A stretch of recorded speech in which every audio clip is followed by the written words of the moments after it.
First of all, I want to thank God and all my rescuers that made it to the scene, the first responders. There was a lot of volunteers out there, a lot of people that took time off of their job and risked their health and their safety to find me, and I really, really appreciate that. I had a really good friend out there that was out there from Sunday to Wednesday looking for me also, and I would like to thank him.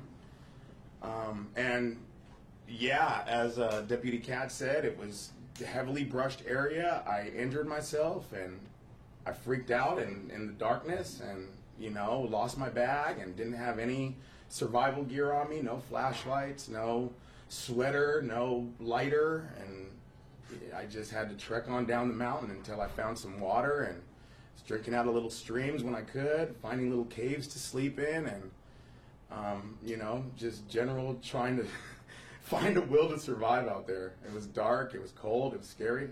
How did you injure yourself? I slid down a rock face of a cliff and landed down on a rock, and I think it just kind of busted open the skin on my knee. It was pretty hard impact.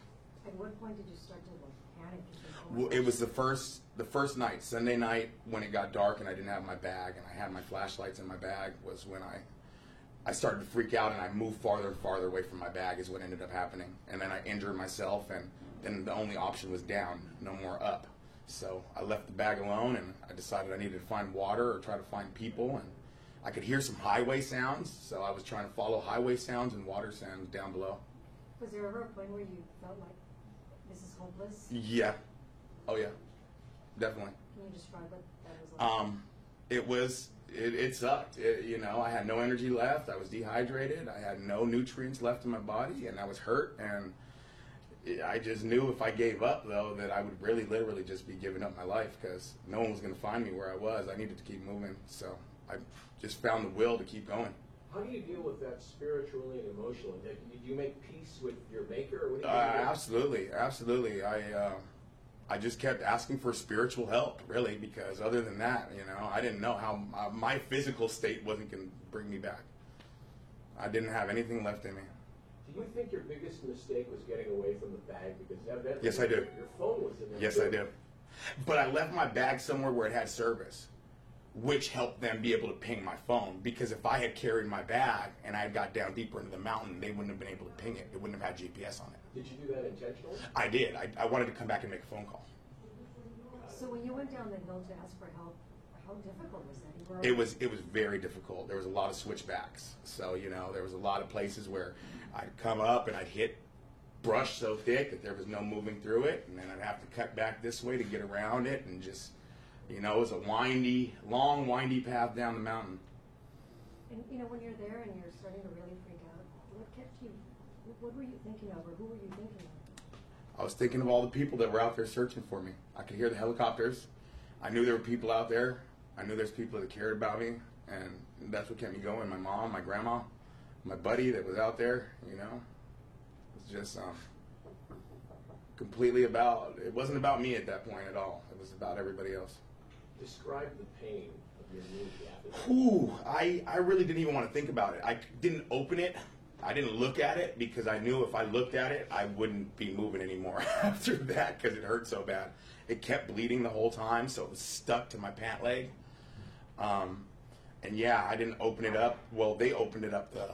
The sheriffs opened it up, the search and rescue, when they got to they found it at the camp. They cut it off. And that was the first time I actually saw my injury.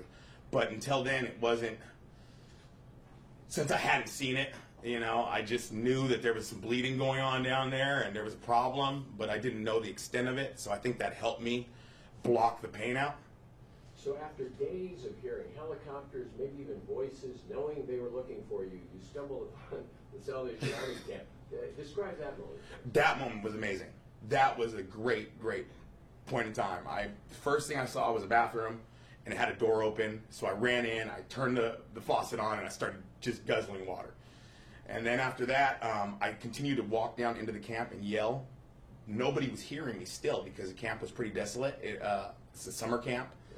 There were kids down further, like right in the beginning of the camp that I found later, but that was after the point that they picked me up in a little electric scooter. I walked into a nice young woman's cabin, and she freaked out, obviously. And she told me to go sit out on her porch, and she brought me out some oatmeal and some water. And she called up a coworker of hers that brought up the little electric scooter, and he took me down to the main lodge where I could use the phone, and he gave me some Twix and some oranges, and oh, that was just like the biggest blessing in the world. Those little things, you don't even know how, valuable little things like that are until you've been in a situation where you haven't had them.